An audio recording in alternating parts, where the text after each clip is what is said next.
ಎಲ್ಲರಿಗೂ ನಮಸ್ಕಾರ. GK finance solution YouTube ಚಾನಲ್ಗೆ ತಮಗೆ ಸ್ವಾಗತ. ಇಂದು ನಾವು HRMS ನಲ್ಲಿ KASS ಕರ್ನಾಟಕ ಆರೋಗ್ಯ ಸಂಜೀವಿನಿ ಯೋಜನೆಯನ್ನು ಯಾವ ರೀತಿಯಾಗಿ ಅಪ್ಡೇಟ್ ಮಾಡುವುದು ಎಂಬುದರ ಬಗ್ಗೆ ನೋಡೋಣ. ಹಾಗಾದರೆ ಇಂದು ನಾವು HRMS ನಲ್ಲಿ ಮೊದಲಿಗೆ ನಾವು ಗೂಗಲ್ ಬ್ರೌಸರ್ ನಲ್ಲಿ ಬಂದುಬಿಟ್ಟು HRMS ಲಾಗಿನ್ ಎಂದು ಸರ್ಚ್ ಮಾಡಬೇಕು. HRMS login. HRMS login search ಮಾಡಿದ ನಂತರ HRMS ಸಂಬಂಧಪಟ್ಟಂತ ಪುಟಗಳು ಇದರಲ್ಲಿ ಓಪನ್ ಆಗುವುದು. ನಂತರ ನಾವು ಇದರಲ್ಲಿ HRMS ಲಾಗಿನ್ ಅಂದ್ರೆ ಇದರಲ್ಲಿ HRMS.karnataka.gov.in ಮೇಲೆ ಕ್ಲಿಕ್ ಮಾಡಬೇಕು. ಈ ಒಂದು ವೆಬ್ ಲಿಂಕ್ ಮೇಲೆ ಕ್ಲಿಕ್ ಮಾಡಿದ ನಂತರ HRMS ಮುಖಪುಟದ ಕಡೆಗೆ ಪ್ರವೇಶವನ್ನು ಪಡೆಯುತ್ತೇವೆ. HRMS ರೇಡಿಯೋ ಕೋಡ್, ಅದೇ ರೀತಿಯಾಗಿ HRMS ಪಾಸ್ವರ್ಡ್ ಅನ್ನು ಇದರಲ್ಲಿ ನಮೂದಿಸಬೇಕು. ನಂತರ ಕ್ಯಾಪ್ಚಾ ನಮೂದಿಸಿ ಲಾಗಿನ್ ಮೇಲೆ ಕ್ಲಿಕ್ ಮಾಡಬೇಕು. ಲಾಗಿನ್ ಪ್ರವೇಶವನ್ನು ಪಡೆದ ನಂತರ ನಾವು ಇದರಲ್ಲಿ ಸರ್ವಿಸ್ ರಿಜಿಸ್ಟರ್ ಮೆನುವಿನಲ್ಲಿ ಸಬ್ ಮೆನುವಾದಂಥ family dependent entry form KASS ಮೇಲೆ ಕ್ಲಿಕ್ ಮಾಡಬೇಕು. ನಂತರ ಅವಲಂಬಿತರ ಮಾಹಿತಿಯನ್ನು ಅಪ್ಡೇಟ್ ಮಾಡುವಂಥ ಸ್ಕ್ರೀನ್ ತೆರೆಯಲ್ಪಡುವುದು.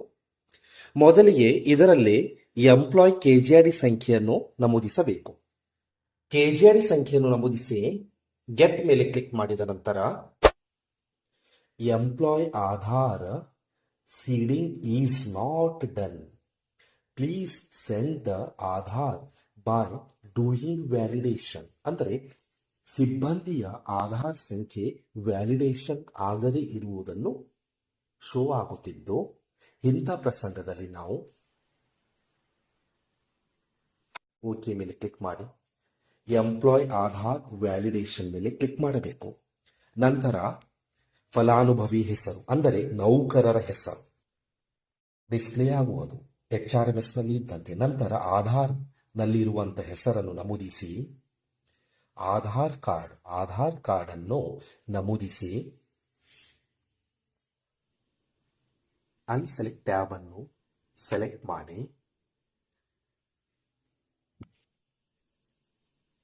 ಸಬ್ಮಿಟ್ ಮೇಲೆ ಕ್ಲಿಕ್ ಮಾಡಬೇಕು.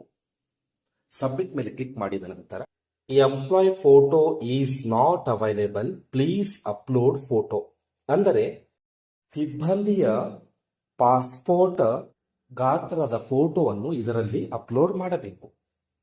ಪಾಸ್ಪೋರ್ಟ್ ಗಾತ್ರದ ಫೋಟೋ 50 KB ಗಾತ್ರಕ್ಕೆ ಒಳಪಟ್ಟಿರಬೇಕು. ಇದರಲ್ಲಿ ಚೂಸ್ ಫೋಟೋ, ಇದರ ಮೇಲೆ ಚೂಸ್ ಫೈಲ್ ಮೇಲೆ ಕ್ಲಿಕ್ ಮಾಡಿ ಈಗಾಗಲೇ ಫೋಟೋವನ್ನು ನಾವು ಸ್ಕ್ಯಾನ್ ಮಾಡಿ ಇಟ್ಟಿರಬೇಕು. ಫೋಟೋ ಗಾತ್ರ 50 KB ಒಳಗಡೆ ಇರಬೇಕು. ಫೋಟೋ ಮೇಲೆ ಕ್ಲಿಕ್ ಮಾಡಿ ಓಪನ್ ಮೇಲೆ ಕ್ಲಿಕ್ ಮಾಡಬೇಕು. ನಂತರ ಅಪ್ಲೋಡ್ ಮೇಲೆ ಕ್ಲಿಕ್ ಮಾಡಿದಾಗ ಫೋಟೋ ಅಪ್ಲೋಡ್ ಆಗುವುದು. ಅಪ್ಲೋಡ್ ಆದಂಥ ಫೋಟೋ ಇದು 23/11/2030 ಅಂದರೆ ಅಪ್ಡೇಟ್ ಮಾಡುವಂಥ ದಿನದಿಂದ 5 ವರ್ಷದವರೆಗೆ ಈ ಒಂದು ಫೋಟೋ ಪರಿಗಣಿಸಲಾಗುವುದು. ನಂತರ 5 ವರ್ಷಗಳ ನಂತರ ಮತ್ತೊಂದು ಫೋಟೋವನ್ನು ಅಪ್ಲೋಡ್ ಮಾಡಬೇಕು. ಮೊದಲಿಗೆ ನಾವು ಇದರಲ್ಲಿ ಆ್ಯಡ್ ಡಿಪೆಂಡೆಂಟ್ ಅನ್ನು ಆ್ಯಡ್ ಮಾಡಲು ನೋಡೋಣ. ಈ ಒಂದು ಸ್ಕ್ರೀನ್ಗೆ ಬಂದ ನಂತರ ಆ್ಯಡ್ ಡಿಪೆಂಡೆಂಟ್ ಎಂಬ ಸ್ಕ್ರೀನ್ ಡಿಸ್ಪ್ಲೇ ಆಗದೇ ಇರುವಂಥ ಸಂದರ್ಭದಲ್ಲಿ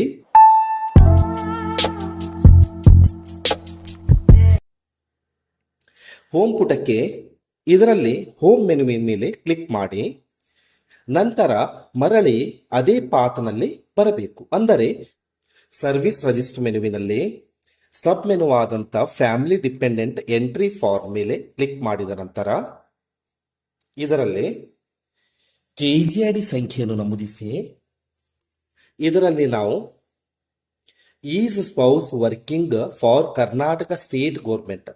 ಸರ್ಕಾರಿ ನೌಕರರ ಪತಿ ಅಥವಾ ಪತ್ನಿಯು ಸರ್ಕಾರಿ ನೌಕರಿಯಲ್ಲಿದ್ದಾಗ ಎಸ್ ಎಂತಲೂ, ಇಲ್ಲದಿದ್ದಲ್ಲಿ ನೋ ಎಂತಲೂ ನಾವು ಕ್ಲಿಕ್ ಮಾಡಬೇಕು. ನಂತರ ಗೆಟ್ ಮೇಲೆ ಕ್ಲಿಕ್ ಮಾಡಿದ ನಂತರ ನಮಗೆ ಇದರಲ್ಲಿ ಆಡ್ ಡಿಪೆಂಡೆಂಟ್ ಎಂಬ ಸಬ್ ಮೆನು ಡಿಸ್ಪ್ಲೇ ಆಗುವುದು.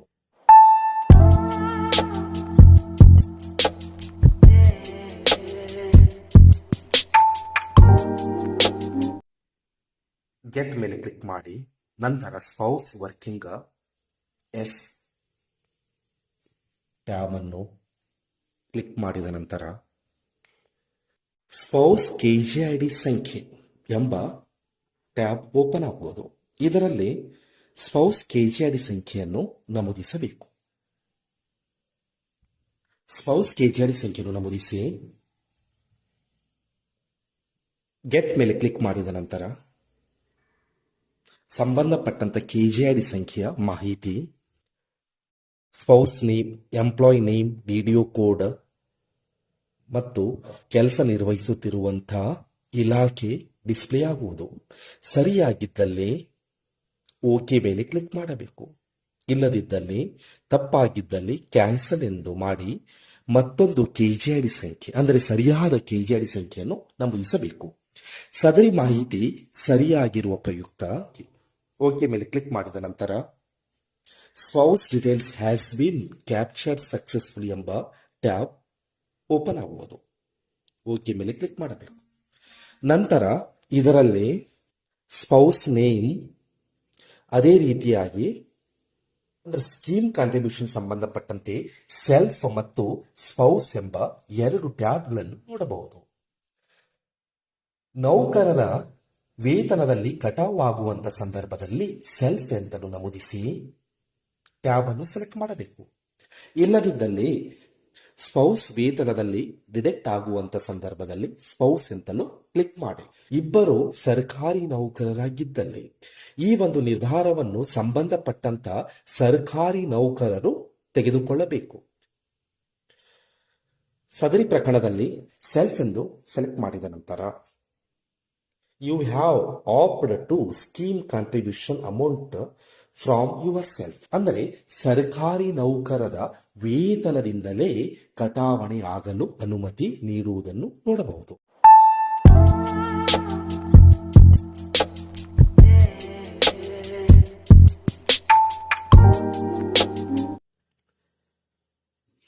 ಈಗ ನಾವು ಡಿಪೆಂಡೆಂಟ್ ಅನ್ನು ಆಡ್ ಮಾಡುತ್ತಾ ಬರೋಣ. ಆಡ್ ಡಿಪೆಂಡೆಂಟ್ ಮೇಲೆ ಕ್ಲಿಕ್ ಮಾಡೋಣ. ನಂತರ ಇದರಲ್ಲಿ ಫ್ಯಾಮಿಲಿ ಡೆಫಿನೇಷನ್ KCSR ನಲ್ಲಿ ಹೇಳಿರುವಂತೆ ಕುಟುಂಬದ ವ್ಯಾಖ್ಯಾನವನ್ನು ನಾವಿದರಲ್ಲಿ ನೋಡಬಹುದು.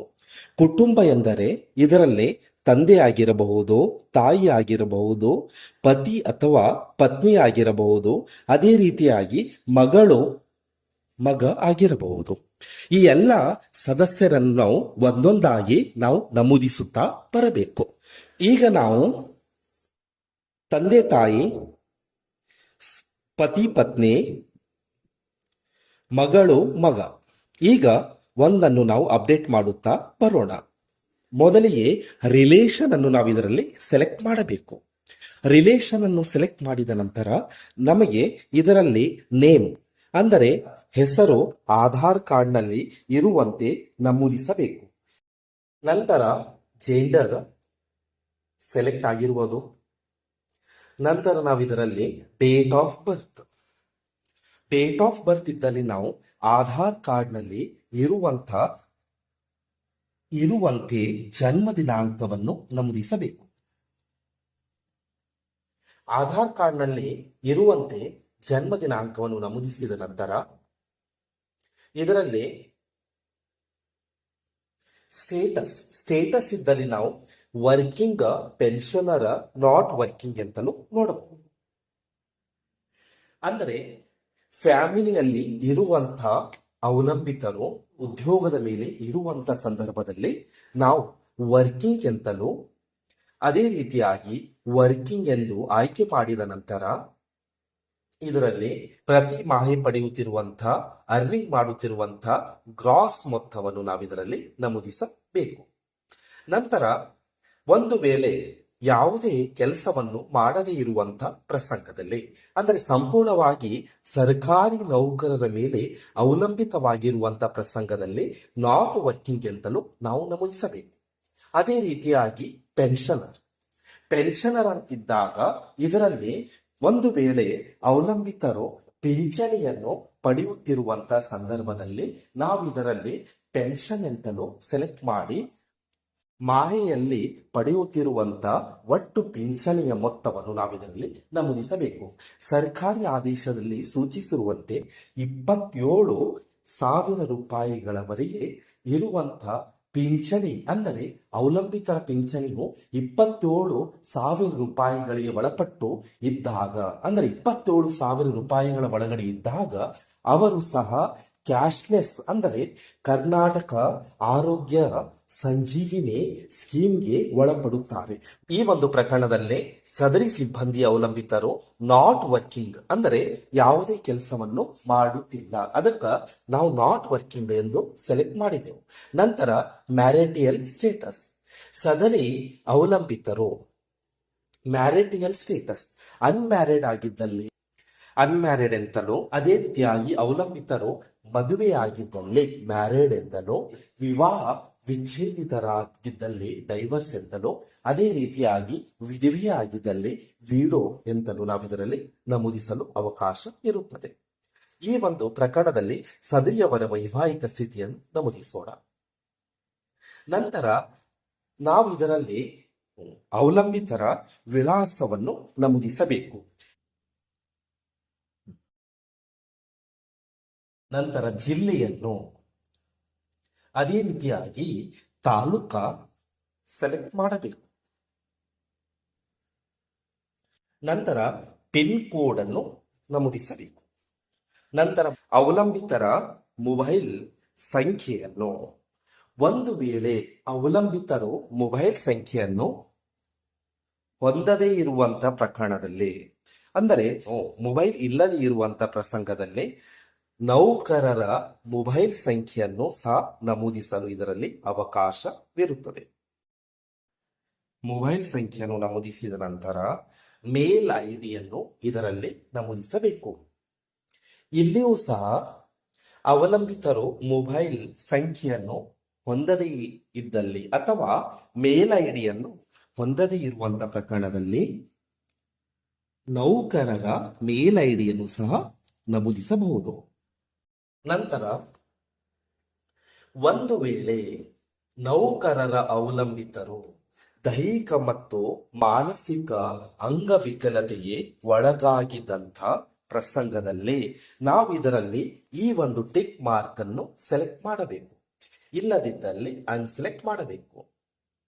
ನಂತರ ಇದರಲ್ಲಿ ನಾವು ಫೋಟೋವನ್ನು ಸೆಲೆಕ್ಟ್ ಮಾಡೋಣ. ಇದರಲ್ಲಿ ನಾವು ಫೋಟೋ ಅಪ್ಲೋಡ್ ಮಾಡುವಾಗ ಒಂದು ಸೂಚನೆಯನ್ನು ನಾವು ಇದರಲ್ಲಿ ನೋಡಬಹುದು. Photographer should be colour with white back ground, ಅಂದರೆ ಭಾವಚಿತ್ರವು ಬಣ್ಣದ ಭಾವಚಿತ್ರವಾಗಿದ್ದು ಬ್ಯಾಕ್ ಗ್ರೌಂಡ್ ವೈಟ್ ಆಗಿರುವುದು ಅಪ್ಲೋಡ್ ಮಾಡುವಂತೆ ಸೂಚಿಸಿರುತ್ತಾರೆ. ನಂತರ ಚೂಸ್ ಫೋಟೋ ಮೇಲೆ ಕ್ಲಿಕ್ ಮಾಡಿ ಅವಲಂಬಿತರ ಭಾವಚಿತ್ರವನ್ನು ಸೆಲೆಕ್ಟ್ ಮಾಡಿ ಅಪ್ಲೋಡ್ ಮೇಲೆ ಕ್ಲಿಕ್ ಮಾಡಬೇಕು. ಫೋಟೋ ಅಪ್ಲೋಡೆಡ್ ಸಕ್ಸಸ್ಫುಲಿ, ಅಂದರೆ ಭಾವಚಿತ್ರವು ಅಪ್ಲೋಡ್ ಆಗಿರುವುದು. ನಂತರ ಅಪ್ಲೋಡ್ ಆದಂತ ಭಾವಚಿತ್ರವನ್ನು ನೋಡಬಹುದು. ಭಾವಚಿತ್ರ ಅಪ್ಲೋಡ್ ಆದ ನಂತರ ನಾವು ಇದರಲ್ಲಿ ಸೇವ್ ಮೇಲೆ ಕ್ಲಿಕ್ ಮಾಡಬೇಕು. ಸೇವ್ ಮೇಲೆ ಕ್ಲಿಕ್ ಮಾಡಿದ ನಂತರ ಡಿಪೆಂಡೆಂಟ್ ರಿಕಾರ್ಡ್ ಸಕ್ಸಸ್ಫುಲಿ ಸೇವ್ಡ್, ನಂತರ ವ್ಯಾಲಿಡೇಟ್ ಆಧಾರ್ ವಿತ್ UIDI ಮೇಲೆ ಕ್ಲಿಕ್ ಮಾಡಬೇಕು. ನಂತರ ಇದರಲ್ಲಿ ಫಲಾನುಭವಿಯ ಹೆಸರು ನೀವು ನಮೂದಿಸುವಂತ ಪ್ರಸಂಗದಲ್ಲಿ ಅಂದರೆ ಡಿಪೆಂಡೆಂಟ್ ಅನ್ನು ನಮೂದಿಸಿದಾಗ ಆಧಾರದಲ್ಲಿ ಇರುವಂತಹ ಹೆಸರನ್ನು ನೀವು ಕಡ್ಡಾಯವಾಗಿ ನಮೂದಿಸಬೇಕು. ಈ ಒಂದು ಸ್ಕ್ರೀನ್ನಲ್ಲಿ ನಾವು ಆಧಾರದಲ್ಲಿ ಇರುವಂತೆ ಹೆಸರು, ಆಧಾರ್ ಕಾರ್ಡ್ನಲ್ಲಿ ಇರುವಂತ ಹೆಸರು, ಅದೇ ರೀತಿಯಾಗಿ ಆಧಾರ್ ಕಾರ್ಡ್ ಸಂಖ್ಯೆ, ಆಧಾರ್ ಕಾರ್ಡ್ನಲ್ಲಿ ಇರುವಂತ ಸಂಖ್ಯೆಯನ್ನು ನಮೂದಿಸಬೇಕು. ಸಂಖ್ಯೆಯನ್ನು ನಮೂದಿಸಿದ ನಂತರ ಇದನ್ನು ಒಮ್ಮೆ ಪರಿಶೀಲನೆ ಮಾಡಬೇಕು. ಪರಿಶೀಲನೆ ನೀವು ಪರಿಶೀಲಿಸದೇ ಇರುವಂತ ಪ್ರಸಂಗದಲ್ಲಿ ಆಧಾರ್ ಕಾರ್ಡ್ ತಪ್ಪಾಗಿದ್ದಲ್ಲಿ ತಪ್ಪಾದ ಹೆಸರು ಡಿಸ್ಪ್ಲೇ ಆಗುವಂತ ಸಂಭವ ಇರುತ್ತದೆ. ನಾವಿದರಲ್ಲಿ ಇಲ್ಲಿ ಒಂದು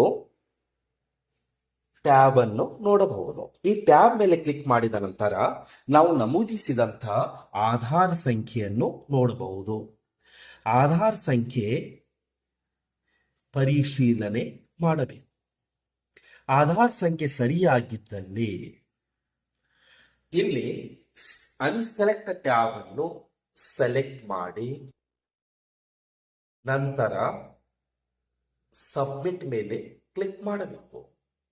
ಸಬ್ಮಿಟ್ ಮೇಲೆ ಕ್ಲಿಕ್ ಮಾಡಿದ ನಂತರ ಇದರಲ್ಲಿ ನಮಗೆ Aadhaar validation completed and dependent record saved, okay, dependent record save ಆಗಿರುವುದನ್ನು ನೋಡಬಹುದು. ಈ ರೀತಿಯಾಗಿ ಪ್ರತಿಯೊಬ್ಬ ಕುಟುಂಬ ಅವಲಂಬಿತರ ಮಾಹಿತಿಯನ್ನು ನಾವಿದರಲ್ಲಿ ಅಪ್ಡೇಟ್ ಮಾಡುತ್ತಾ ಬರಬೇಕು. ಸರ್ಕಾರಿ ನೌಕರರ ಅವಲಂಬಿತರ ಸದಸ್ಯರ ಎಲ್ಲ ಮಾಹಿತಿಯನ್ನು ಅಪ್ಡೇಟ್ ಮಾಡಿದ ನಂತರ ಪರಿಶೀಲನೆ ಮಾಡುವುದು ಸಹ ಒಂದು ಮುಖ್ಯವಾದಂಥ ಘಟ್ಟವಾಗಿದೆ. ಯಾವ ರೀತಿಯಾಗಿ ಪರಿಶೀಲಿಸಬೇಕು ಎಂಬುದರ ಬಗ್ಗೆ ನೋಡೋಣ.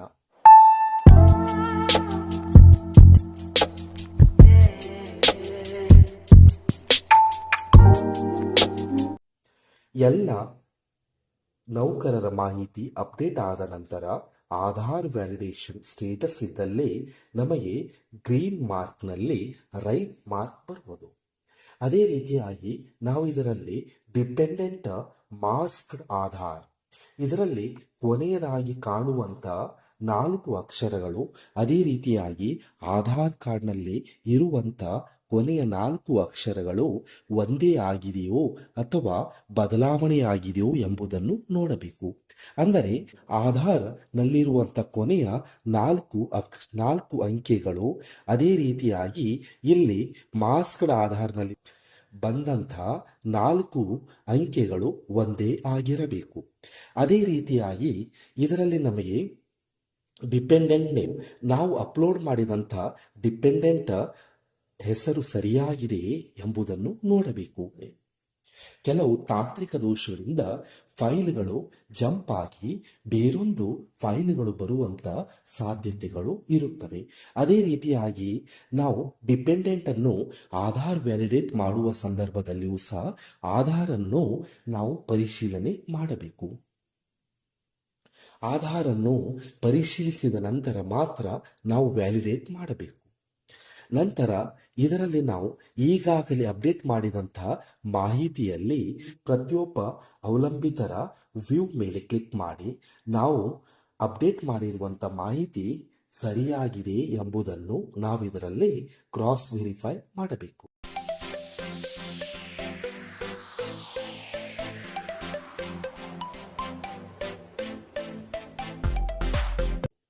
ಅದೇ ರೀತಿಯಾಗಿ ಇಲ್ಲಿ ನಮಗೆ ಎಡಿಟ್ ಮಾಡಲು ಸಹ ಅವಕಾಶ ಇರುತ್ತದೆ.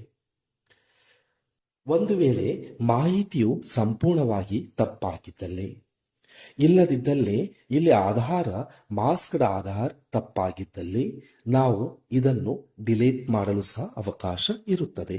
ಡಿಲೀಟ್ ಮಾಡಿ ಮತ್ತೊಮ್ಮೆ ಸಹ ಅವಲಂಬಿತರ ಮಾಹಿತಿಯನ್ನು ನಾವಿದರಲ್ಲಿ ಆ್ಯಡ್ ಮಾಡಲು ಅವಕಾಶ ಇರುತ್ತದೆ. ಈ ಒಂದು ಸಬ್ ಮೆನುವಿನಲ್ಲಿ ಎಲ್ಲ ಮಾಹಿತಿಗಳು ಸರಿಯಾಗಿದ್ದಲ್ಲಿ ನಾವು ಡಿಕ್ಲರೇಷನ್ ಫಾರ್ಮ್ ಅನ್ನು ನಾವಿದರಲ್ಲಿ ಅಪ್ಲೋಡ್ ಮಾಡಬೇಕು.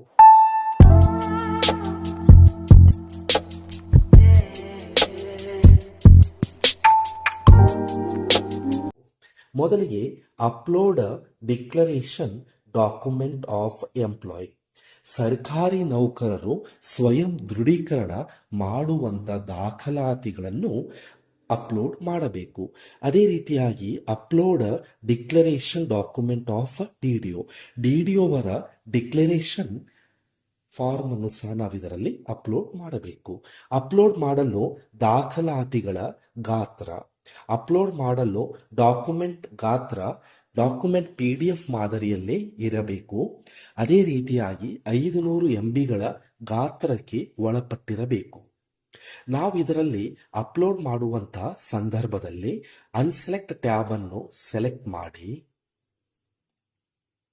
ನಂತರ ಚೂಸ್ ಫೈಲ್ ಅನ್ನು ಕ್ಲಿಕ್ ಮಾಡಿ, ಎಂಪ್ಲಾಯ್ ಡಿಕ್ಲರೇಷನ್ ಫಾರ್ಮ್ ಅನ್ನು ಸೆಲೆಕ್ಟ್ ಮಾಡಿ ಅಪ್ಲೋಡ್ ಮಾಡಬೇಕು.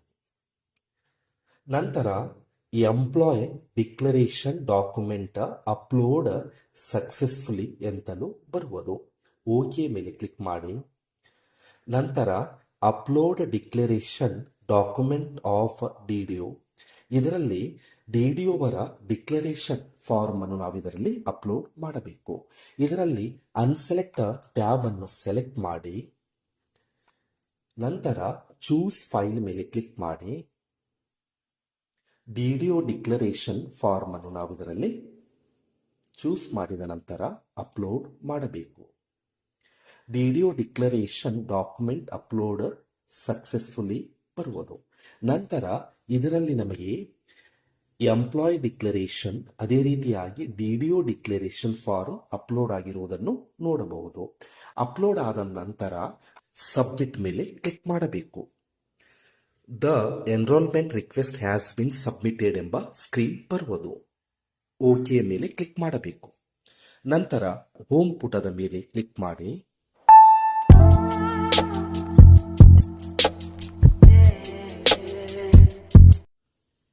Employee dependent approve for KASS sub menu ಮೇಲೆ ಕ್ಲಿಕ್ ಮಾಡಬೇಕು. ನಂತರ ಇದರಲ್ಲಿ ಅಪ್ರೂವ್ಡ್ ರಿಕ್ವೆಸ್ಟ್ ಅನ್ನು ನೋಡಬಹುದು. ಇದರಲ್ಲಿ ಎಂಪ್ಲಾಯ್ ಡಿಕ್ಲರೇಷನ್ ಫಾರ್ಮ್ ಅಪ್ಲೋಡ್ ಮಾಡಿದಂಥ ಫಾರ್ಮ್, ಅದೇ ರೀತಿಯಾಗಿ ಡಿ ಡಿಕ್ಲರೇಷನ್ ಅಪ್ಲೋಡ್ ಮಾಡಿದಂಥ ಫಾರ್ಮ್ ಅನ್ನು ನೋಡಬಹುದು. ನಂತರ ಅಪ್ರೂವ್ DAC ಮುಖಾಂತರ ಇಲ್ಲದಿದ್ದಲ್ಲಿ OTP ಮುಖಾಂತರ ಅಪ್ರೂವ್ ಮಾಡಬಹುದು. OTP ಮೇಲೆ ಕ್ಲಿಕ್ ಮಾಡಿದ ನಂತರ ಜನರೇಟ್ OTP ಮೇಲೆ ಕ್ಲಿಕ್ ಮಾಡಬೇಕು. ನಂತರ ಡಿ ಅವರ ಮೊಬೈಲ್ ಸಂಖ್ಯೆಗೆ OTP ಬರುವುದು. ಡಿ ಅವರ ಮೊಬೈಲ್ಗೆ ಬಂದಂತಹ OTPಯನ್ನು ಇದರಲ್ಲಿ ನಮೂದಿಸಿ ಕನ್ಫರ್ಮ್ ಮೇಲೆ ಕ್ಲಿಕ್ ಮಾಡಬೇಕು. OTP has been successfully verified, download the acknowledgement ಬರುವುದು. ಓಕೆ ಮೇಲೆ ಕ್ಲಿಕ್ ಮಾಡಬೇಕು.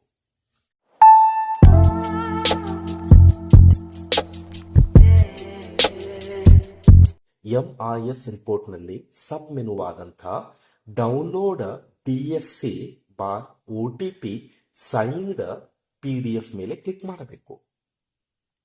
ನಂತರ request for DSC OTP signed PDF ಎಂಬ ಸ್ಕ್ರೀನ್ ತೆರೆಯಲ್ಪಡುವುದು. ನಂತರ ನೌಕರರ ಅಪ್ರೂವ್ಡ್ ಆದಂಥ ಸಿಬ್ಬಂದಿಯ KGID ಸಂಖ್ಯೆಯನ್ನು ನಮೂದಿಸಿ ಗೆಟ್ ಮೇಲೆ ಕ್ಲಿಕ್ ಮಾಡಬೇಕು. ಗೆಟ್ ಮೇಲೆ ಕ್ಲಿಕ್ ಮಾಡಿದ ನಂತರ ಅಪ್ರೂವ್ಡ್ ಡಿಪೆಂಡೆಂಟ್ ಇದರಲ್ಲಿ ಎಂಪ್ಲಾಯ್ KGID ಸಂಖ್ಯೆ, ಎಂಪ್ಲಾಯ್ ನೇಮ್, ಅದೇ ರೀತಿಯಾಗಿ ಕನ್ಫರ್ಮೇಷನ್ ಪೇಜ್ ಡೌನ್ಲೋಡ್ ಬರುವುದು. ನಾವು ಈ ಒಂದು ಸ್ಕ್ರೀನ್ಗೆ ಬಂದುಬಿಟ್ಟು ಕನ್ಫರ್ಮೇಷನ್ ಪೇಜ್ ಡೌನ್ಲೋಡ್ ಮೇಲೆ ಕ್ಲಿಕ್ ಮಾಡಬೇಕು. ನಂತರ ಕನ್ಫರ್ಮೇಷನ್ ಪೇಜ್ ಎಂಬ PDF ಡೌನ್ಲೋಡ್ ಆಗುವುದು. ಇದರಲ್ಲಿ ಅಪ್ಲಿಕೇಶನ್ ನಂಬರ್ ಆಗಿರಬಹುದು, ಅದೇ ರೀತಿಯಾಗಿ ನೌಕರರ ಹೆಸರು, ನೌಕರರ KGID ಸಂಖ್ಯೆ, ಅದೇ ರೀತಿಯಾಗಿ ನೌಕರರಿಗೆ ಅವಲಂಬಿತರಾದಂಥ ಕುಟುಂಬ ಸದಸ್ಯರ ಹೆಸರು, ಕುಟುಂಬ ಸದಸ್ಯರೊಂದಿಗೆ ಇರುವಂಥ ಸಂಬಂಧ, ಅದೇ ರೀತಿಯಾಗಿ ಕುಟುಂಬ ಸದಸ್ಯರ ಜನ್ಮ ದಿನಾಂಕ, ಅದೇ ರೀತಿಯಾಗಿ ಅವರ ಒಂದು ಸ್ಟೇಟಸ್ ಆಗಿರಬಹುದು, ಮ್ಯಾರಿಟಲ್ ಸ್ಟೇಟಸ್ ಆಗಿರಬಹುದು.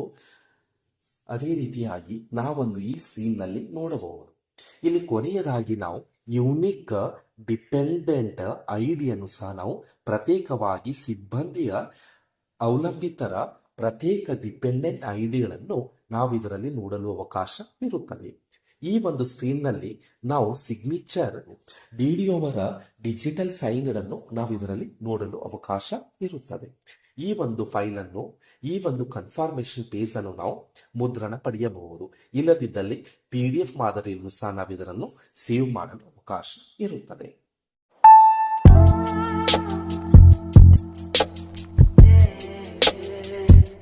KASS ಕರ್ನಾಟಕ ಆರೋಗ್ಯ ಸಂಜೀವಿನಿ ಸ್ಕೀಮ್ಗೆ ಸಂಬಂಧಪಟ್ಟಂತೆ ಕಚೇರಿಯಲ್ಲಿ ಇರುವಂಥ KASS ರಿಪೋರ್ಟ್ ಅನ್ನು ಯಾವ ರೀತಿಯಾಗಿ ನೋಡಬೇಕು ಎಂಬುದರ ಬಗ್ಗೆ ನೋಡೋಣ.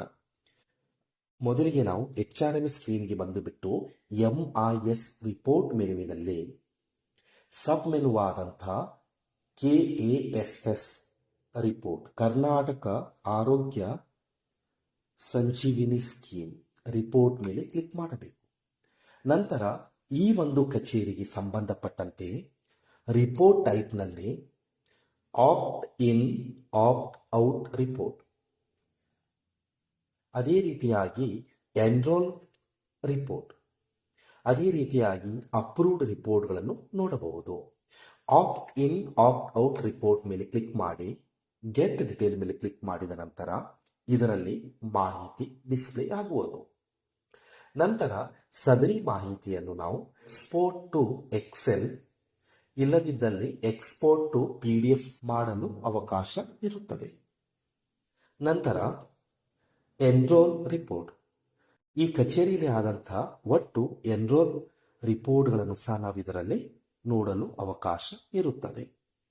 ಇದರಲ್ಲಿ ಎನ್ರೋಲ್ ಅಂದರೆ ಸಿಬ್ಬಂದಿಯ ಮಾಹಿತಿಗಳನ್ನು ನಮೂದಿಸಿದ್ದು DDO ಹಂತದಲ್ಲೇ ಅಪ್ರೂವ್ಗೆ ಪೆಂಡಿಂಗ್ ಇದ್ದಂಥ ಮಾಹಿತಿಯನ್ನು ನಾವು ಇದರಲ್ಲಿ ನೋಡಲು ಅವಕಾಶವಿರುತ್ತದೆ. ಅದೇ ರೀತಿಯಾಗಿ ಅಪ್ರೂವ್ಡ್ ರಿಪೋರ್ಟ್, ಅಪ್ರೂವ್ಡ್ ರಿಪೋರ್ಟ್ನಲ್ಲಿ ಅಪ್ರೂವ್ಡ್ ಆದಂಥ ಸಿಬ್ಬಂದಿಗಳ ಮಾಹಿತಿಯನ್ನು ನೋಡಬಹುದು. ಇದರಲ್ಲಿ KJD ಸಂಖ್ಯೆ ಆಗಿರಬಹುದು, ಸಿಬ್ಬಂದಿಯ ಹೆಸರು ಆಗಿರಬಹುದು, ಅದೇ ರೀತಿಯಾಗಿ ಟೋಟಲ್ ನಂಬರ್ ಆಫ್ ಡಿಪೆಂಡೆಂಟ್, ಆ ಒಂದು ನೌಕರರಿಗೆ ಸಂಬಂಧಪಟ್ಟಂತೆ ಒಟ್ಟು ಕುಟುಂಬ ಅವಲಂಬಿತರ ಸಂಖ್ಯೆ, ನಂತರ ಸ್ಟೇಟಸ್ನಲ್ಲಿ ಅಪ್ರೂವ್ಡ್ ಅನ್ನು ನೋಡಬಹುದು. ಈ ಎಲ್ಲ ಮಾಹಿತಿಯನ್ನು ನಾವು ಎಕ್ಸ್ಪೋರ್ಟ್ ಟು ಎಕ್ಸೆಲ್, ಅದೇ ರೀತಿಯಾಗಿ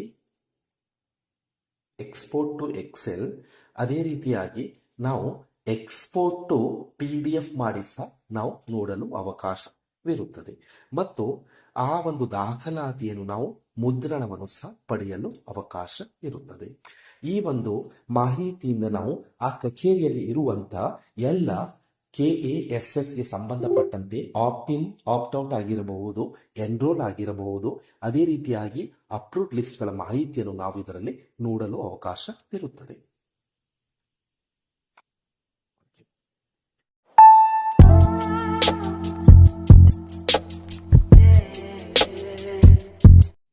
ಸರ್ವಿಸ್ ರಿಜಿಸ್ಟರ್ ಮೆನುವಿನಲ್ಲಿ ಸಬ್ ಮೆನು ಆದಂಥ ಫ್ಯಾಮಿಲಿ ಡಿಪೆಂಡೆಂಟ್ ಅನ್ಅಪ್ರೂವ್ಡ್ ಫಾರ್ಮ್ KASS, ಒಂದು ವೇಳೆ ನಿಗದಿತ ನಮೂನೆಯಲ್ಲಿ ಸಿಬ್ಬಂದಿಯು ಅನ್ಅಪ್ರೂವ್ಡ್ ಆಗುವಂತೆ ಮನವಿಯನ್ನು ಮಾಡಿದಾಗ, ಅವಲಂಬಿತರನ್ನು ಅನ್ಅಪ್ರೂವ್ ಮಾಡುವಂತೆ ಮನವಿಯನ್ನು ಮಾಡಿದಾಗ ಈ ಒಂದು ಮೆನುವಿಗೆ ಬಂದುಬಿಟ್ಟು KJD ಸಂಖ್ಯೆಯನ್ನು ನಮೂದಿಸಿ ಗೆಟ್ ಮೇಲೆ ಕ್ಲಿಕ್ ಮಾಡಿ, ನಂತರ ಇದರಲ್ಲಿ